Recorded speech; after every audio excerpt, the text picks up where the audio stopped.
Good evening, everyone. Welcome to the special meeting for a hearing on the proposed revised budget.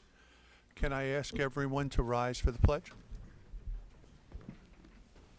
I pledge allegiance to the flag of the United States of America and to the republic for which it stands, one nation, under God, indivisible, with liberty and justice for all.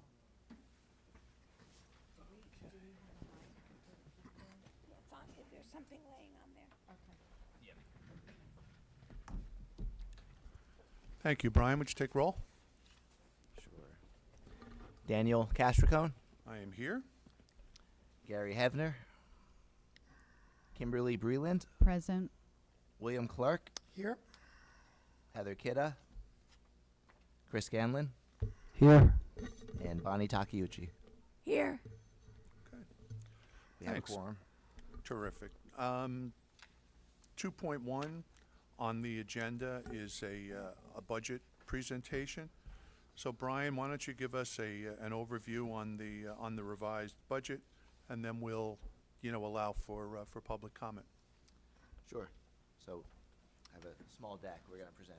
Great.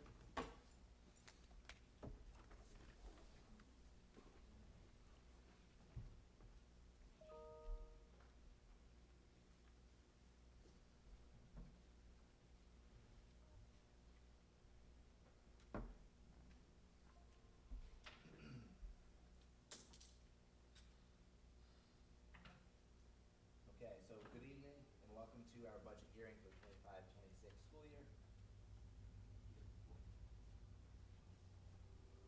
All right, so here's a look at the actual proposition, everyone. This is what we'll be looking at on the 17th, the day of the vote. So we're seeing a total spend of $15,096,754, which represents a spending decrease of $33,731 year over year. You'll see below that is the revenue items. Not a whole lot has changed since the original adopted budget, but we'll see we did add in about $100,000 of fund balance, bringing total revenue to $15,981,750. And then why is that revenue so much higher than the expenditures? Again, we're getting the $1.25 million development mitigation fee, so we're projected to operate at a surplus. We have a tax levy increase year over year of an additional $5,277, which is a tax levy increase of 1.62%, which is well below both the tax cap and the consumer price index. And you'll see that translates to about what we're projecting to be an actual tax rate increase of 1.49%. Can you hear me okay? I can hear. I don't know if they can hear you at home. They can't hear you, Brian. Is it the mic? No, it's because of the audio system, because it's not loud enough going through. I'm trying to hear you too. I'm trying to turn it on.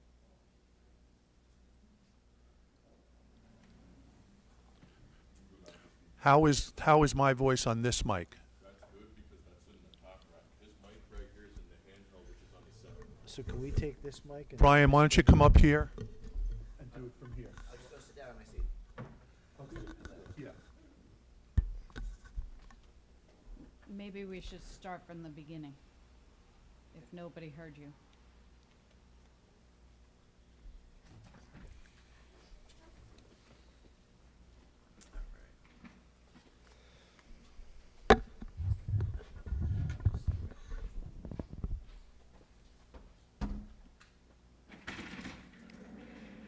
I like it.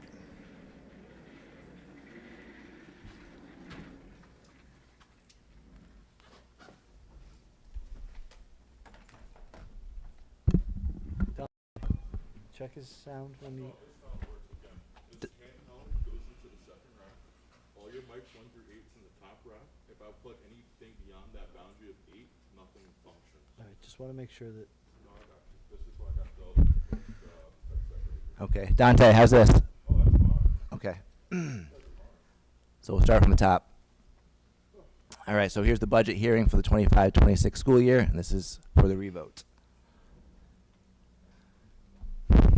we have a total spend of $15,096,754. It's a year-over-year increase of $33,731, and that's a decrease of 0.22%. Under that, we see the revenue items.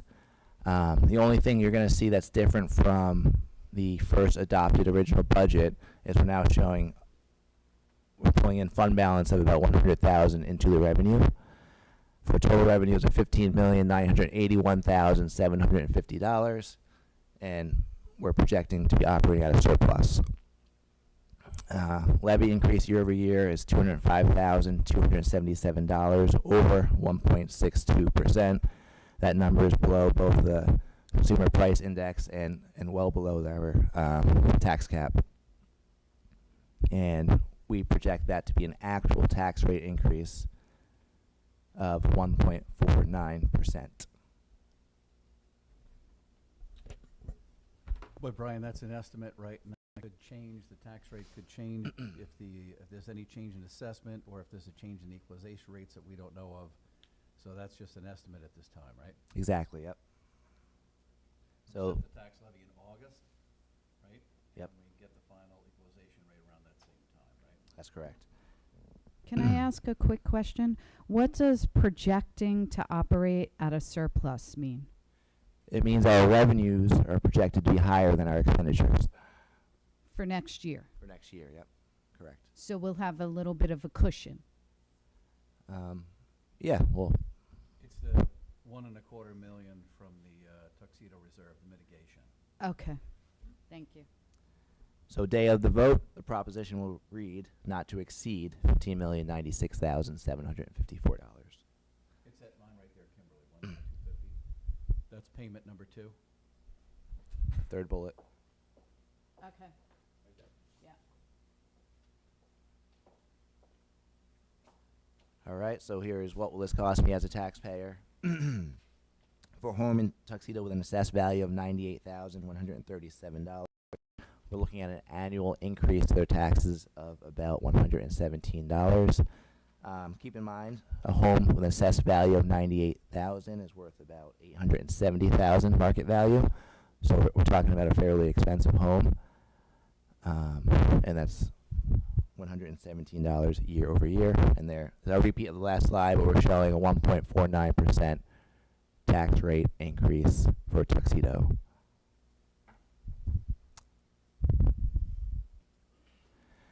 So original budget to revote budget. We'll have total expenditures are down by about $10,800, and then the big change is the estimated Tuxedo tax rate increase. We were at 2.36 on the first one, and now we're showing 1.49%. So here's an overview of some of the changes that went into this budget, the revote budget in comparison to the original budget. So we had a couple of extra out-of-district placements in special ed. That increased tuition by about $93,630. The transportation related to those additional special ed requirements, that's another $103,914. So that went back into the budget. Those were pluses. Then what do we do to reduce the number? We took about $12,000 out of non-essential equipment. This is equipment that's not related to instruction or health and safety. We have transfer to capital, which we had in the original budget, which was no longer in there. That's $78,100. 2 teaching aid positions are eliminated, and that represents a savings of $113,210. Then we have various other items, smaller items, and that nets out to an additional savings of $5,129. And that gets us to the net number. This is just a reminder. I think it's helpful to compare the school tax rate that we have here in this district to some of our neighboring schools. You'll see Tuxedo is substantially lower than any of the other schools listed here. And any increase that we're looking at is on top of these numbers, so an already relatively small base. So this chart, you're saying a house that is $300,000 in Tuxedo will pay 2,800, but if we're in Monroe, we would be paying 5,159. Exactly, so yeah, it's Okay. almost double.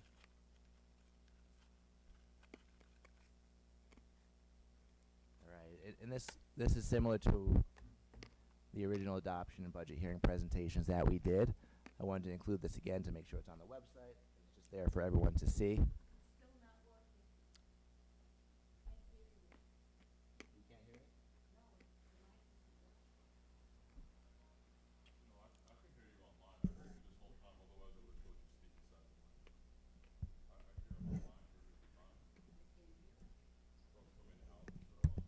You want to try using Jeff's? Brian? If you could hear me.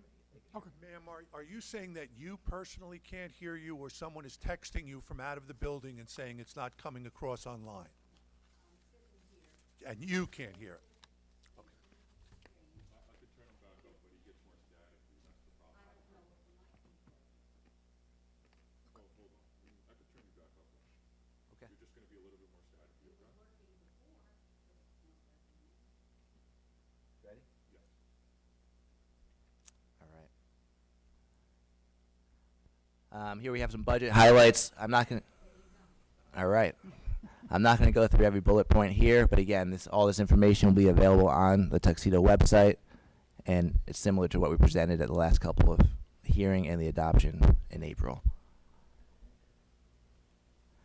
Finally, the budget vote date and site. So it's actually going to be here where we are right now, the George Grant Mason Elementary School multi-purpose room. It's next Tuesday, June 17th, and it's going to be the same hours as the last vote, 2 p.m. to 9 p.m. Thank you, and we encourage you to exercise your right to vote. Thank you. Thank you, Brian. Thank you, Brian. Yep. So, Brian, if it's okay, why don't we leave that mic as it is, where it is, and people who want to do public comment, either that or slide this thing up? Or they can use this one Yeah. at the end. Yeah, why don't we do that? Pop that right up there. Good. Want to give that a test? Oh, that works. Okay. All right.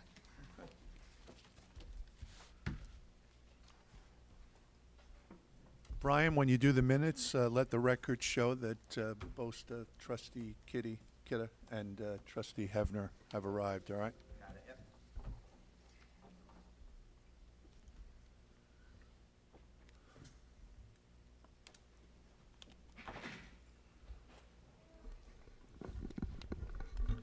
Brian, where will the budget highlights be posted on the website? Will it be off the main page, or you have to look for it? Sure. We have a 25, 26 dedicated revote page, and this presentation will be linked to from that page. Okay, I'll look. Thank you. Sure.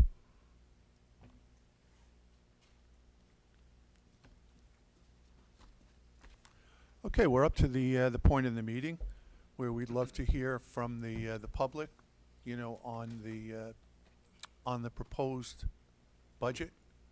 If anyone would like to come up and address us, please do. Just state your name, not your address, and be happy to hear you. Try to keep it to 3 minutes, okay?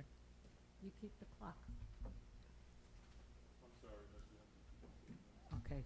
Can you hear me now? Is that okay? Yeah? Okay. My name is Christina Clark, and I appreciate the opportunity to express my thoughts regarding Tuxedo School District. Ms. Clark, you're not speaking into the mic. It's next to your ear. Yeah, try to speak Thank right you. into it, yeah. Looks like I'm going to eat it. Okay. Enrollment. Tuxedo continues to experience declining enrollment, yet the cost per student continues to increase.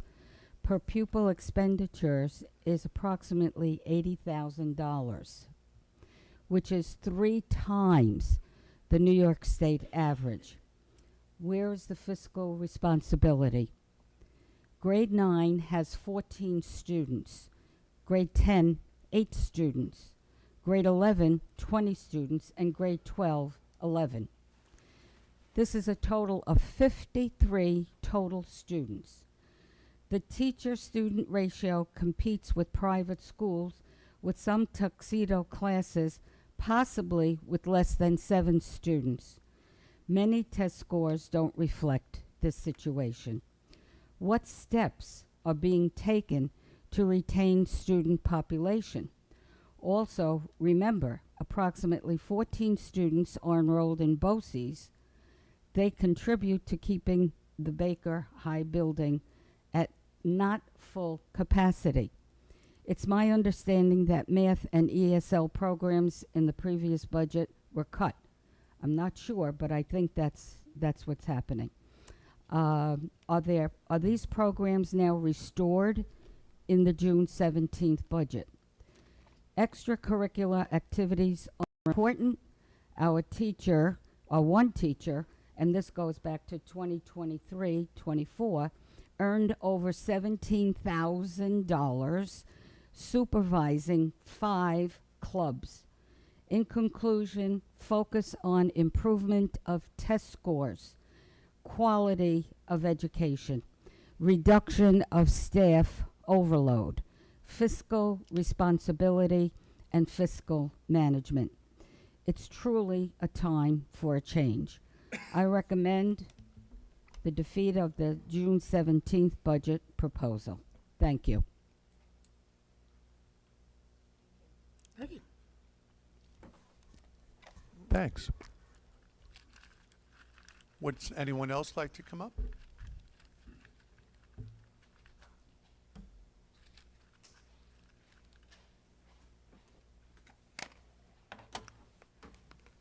Aoife Gagan. So how many students are actually in the high school building? Is it 50?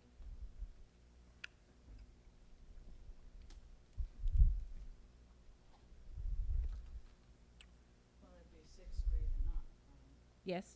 So I think it's more, 53, I believe that's the number for the, are you checking it, Jeff? Mhm. Okay. That's high school, but not in the high school building. Right, but we're a district of 3 schools, so the total number of students is not 50, it's, what, 178? It's actually last month's report. Well, that's Yeah, it sounds about right. 178 is 12, close. I've got 92. So 50 is inaccurate to represent the school district. Well, it depends on how you define high school, that's 6 through 12. But if you're talking about the district and budget This overall, just yet be, yeah. but if you're talking about the district and the budget overall, it's 3 schools, so it's not 50 students. No, it's in high school. Where are our test scores amongst our neighbours in school districts? Well, you could see from that slide that was up there that Tuxedo outperforms, you know, in all the Regents exams that was up there compared to, you know, the state averages. What do you think, Jeff? Yeah, we perform better than the state averages and generally better than the county. So we're trying to get to top 100, so we want to bring them higher than that, obviously. But in the county and the state test scores are not really a great bellwether because the Big Five is incorporated in there. But like we want to differentiate ourselves and be a top 100 school. So, but we are better than the state, and we are better than the average in the county. So for our small little school district, we're not doing too bad. Right, there's definitely room for improvement, but Absolutely. and you know, and we didn't cut, you know, math or ELA Great. in So I'd imagine the we first would- budget, no. Yeah. And we're implementing new programs in the upcoming budget. Were there, Yeah. were there staffing reductions Yeah. in the budget? Right. So going back to the ratio of students to teachers, that we are addressing it. It's just, Yeah, if we're down, what, about 5 staff and about 6 consultants, something like that? So based on the no vote from the last budget, you did make accommodations and cut staff and cut classroom aides to try and accommodate the public's demand for better financial or fiscal management. Yeah, it's, So you cut approximately 5 teachers and 2 aides. No, I think three teachers and 3 two aides. teachers and 2 aides. Well, 2 aides this last Correct. budget Yeah. and 5 the first budget. Yes, but to accommodate Right. the no vote, we've trimmed off more head, so to speak. So 3 teachers total from both budgets and 7 aides total. No, No, no, It's only 2 aides. just 2 aides. 2 aides. 2 aides total. Two and aides. So three seven- teachers, Oh, so 5 Three staff teachers, members 5 staff. 5 members. staff. were cut that were employed based on last year's budget, but to accommodate savings and better expenditure practice this year, you've cut that many staff members. I would fight with you all day whether it was better spending. I'm just But- asking, I'm just yeah. trying to clarify because there's a lot of miscommunication and a lot of misinformation, so I'm trying to make sure that I have the best understanding of it possible if you'll allow for that. Yeah. How were those cut decisions made? Was it based on first in, or first in state or last in, first out? Yeah, is that best practice amongst other districts as well? Is that how usually those cuts are made? So it wasn't favoritism or because, you know, you're closer to one person because we all know each other. It was last in, first out, best practice. Okay. And to the best of your knowledge, after reviewing that and making the cuts, the staff is being utilised to the best of the ability. We believe, we believe in this budget, we believe in the staffing that we have here. I think we have excellent staff. Our teachers are top rate, top flight. We would have preferred not to have, had to make those additional cuts of aides. But, we'll get by, we'll figure it out. Right, but there was a public demand as well that we're spending with best fiscal practice and being mindful of the public's money. So you reviewed, looked at it, made the decisions. Unfortunately, cuts were made, and the practice that was put into place to cut was the last in, first out. Right, we follow the law. Okay. Last year there was a lot of money spent on consultants, which has been removed from the budget this year or otherwise reconfigured in a different way. I can't recall off the top of my head, Brian, maybe you know off the top of your head, what was the exact expenditure on consultants last year to the district? Just on consultants? Yeah. I don't have that in front of me now. Can you ballpark it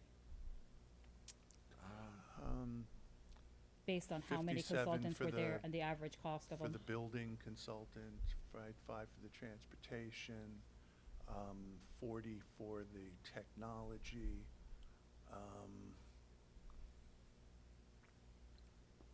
We spent, I don't know how much we spent on the HR consultant last year, but we didn't use them at all this year.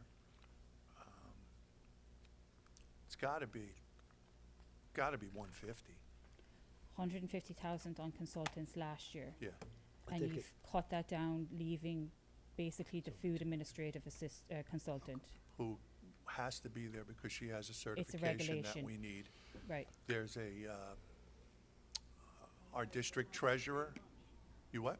We won't get free lunch. Right, but you have to have a certain Yeah, certification she in is. order Right. to order Yeah. food or to have like food handling qualifications. It has to be there. Right, Yeah. but we would have also lost the free lunch for the students. Right. If we didn't have her. Which is a huge windfall. Yes. We looked hard at her too.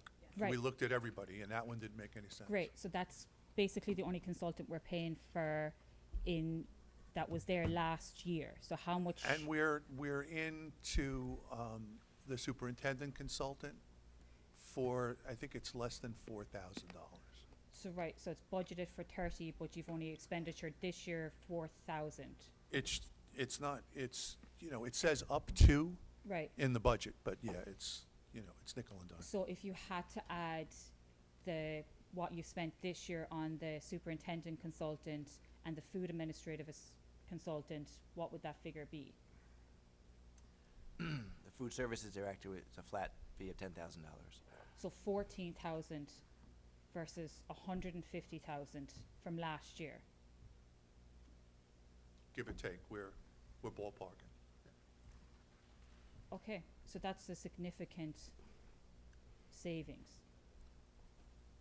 So in my opinion, I would say you've taken a fairly accurate look and done what you can on the budget, and are trying to be mindful of the public and are trying to put forth the best effort to be fiscally responsible with taxpayers' money.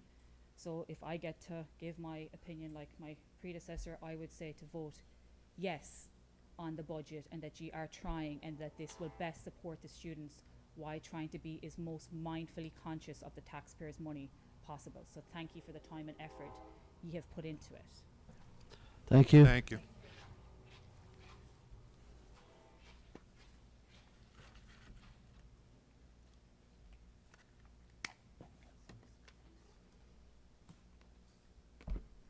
Michelle Lindsay. Thank you. I see nothing has changed since the last budget as far as the use of the remediation funds from Tuxedo Reserve. You're still using 365,000 of the second tranche in your operating revenues. Right. Could I interrupt you if you wouldn't Sure. mind? No. At the last meeting, you came and made statements about that money was restricted. We've I spoken. said it should be We've restricted. spoken with our attorneys. We've gotten legal opinions that it is not restricted in any way. I And understand. we do not think that we would have needed to use it. We've put back probably 100,000 into fund balance that we underspent last year's budget as a very conservative estimate. I imagine that when all of the bills are paid, that number will be 200,000. That number wasn't included in the budget. And I believe if we underspend this year's budget the way that we did last year's budget, we won't need to touch any of that. But this revote has kind of made it impossible for us to do that. But you are saying you're projecting a surplus of 885,000 approximately out of the 1,250,000 that you're using. I don't understand the face So you're making. you're projecting a surplus, if I did the math right, of 885,000. As the most conservative possible estimate. We believe that the surplus will be much larger than that. Will it be 1,250,000? It would have been after the first, yeah, What? because we would have raised up another $100,000 in taxes, yeah. But it So wouldn't I wouldn't have- be surprised if we come 100,000 short, but Well, you know, as I said the last time when I served on the town board, we worked very hard to make sure the school got that second tranche of 1,250,000. while you worked very hard to make sure that we got useless land. Well, I would disagree with you on that, but I The have- estimate to make use of the land is over $20 million just before we started to level it in order to use it, which makes it a non-starter, which makes it useless. Well, I think the Okay, I'm I'll sorry? sit back and let Ms. Lindsay go. Thank you. That's another subject, I think. I don't think the land needs to be, all 40 acres needs to be level. I would agree, taking that 40 acres and leveling it would be that much, but I don't think that's what's necessary for the school. So you are, if you didn't have that $365,000 from the mitigation funds, and I was asked what would I do with the money, and I think that I said I would restrict it. I didn't say it had to be restricted. It is called mitigation funds. And, you know, and it was said that, just to go over it again, that there was an estimate that incremental space in the current campus would cost 3.3 million. That was an estimate at the time that this was done, and it says this cost would be more than offset by the $2.5 million paid to the school. So, you know, what is the plan to get back that $2.5 million? You've already, the first $1,250,000 is already gone. You put it into fund balance. That was what your report said. Unlike a town or a village, we cannot leave $1.25 million in the checking account, because if we do, we'll be in violation of the law on not holding more than 4% of the budget in unrestricted fund balance. So we're required to place it into various accounts. The whole $1.25 million is sitting in the checking account right now, or the savings account, earning interest. But we are required by law to place those money into various accounting accounts in order to hold it. So you're making it sound as if the money isn't there, or we spent it, or we used it, and we have not, and it's disingenuous. So are those funds in restricted accounts? That was, you asked me that question, what would I suggest you do? And and my suggestion last time was that I would restrict those monies so that when you do need the money, when the students do come in, because that's what's going to save the school, is Tuxedo Reserve. So when you do need additional teachers, maybe additional classrooms, that money is going to be there. You will be able to use that money, or would that using that money make you fall below the 4% you need to be? I guess my question is, if you need to use that money, the $365,000 in the budget to keep the tax rate at the rate you're shooting for, what is the plan to get that, rebuild that money? Is there a plan? Because obviously, if you didn't use the Are you done in a 365 year? in operating income, you're calling it revenue. Because it is. That's what money, when money But- comes in, that's what it's called. Yeah, but it's a little disingenuous, I think, to kind of make it sound like, you know, you're budgeting this in a very fiscally, you know, good manner. It's not really, I mean, it's revenue, it's a one-time gift. And it's going to be gone when it's gone. So I'm just saying, I think there should be a plan. There is. There is a plan? What's the plan? Are you done? Yeah, that's my last question. Great. Once the reserve starts, right, all of those lots up there, they will now be tax lots. There'll be assessments coming in, and there will be a huge increase in tax revenue that comes in. The goal here is to make this school as good as it possibly can be for when that building starts out there, so that the people that move into the town want to send their kids here. So, you know, that's the plan. I think it's a strong plan. I think it's good. And, you know, we appreciate you coming and speaking. Okay, thank you.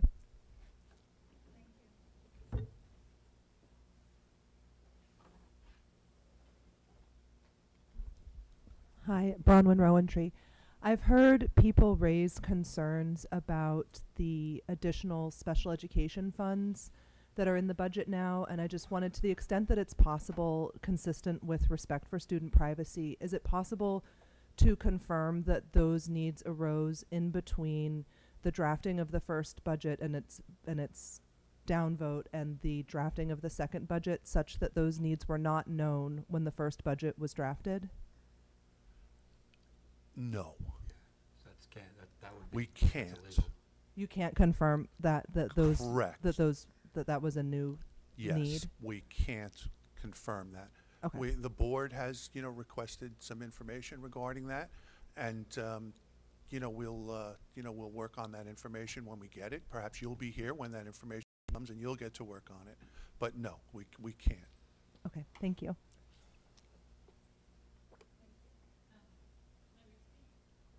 Sure.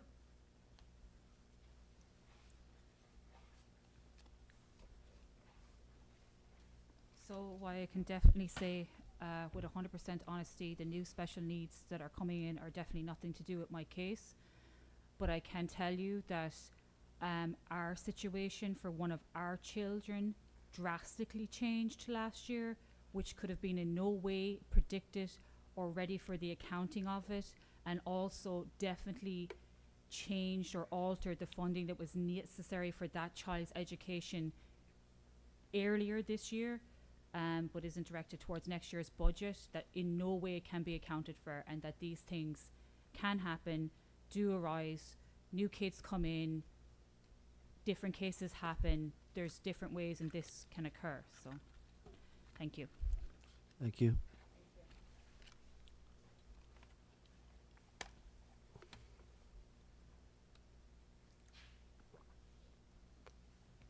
Is there any other comment? Nope. From the board?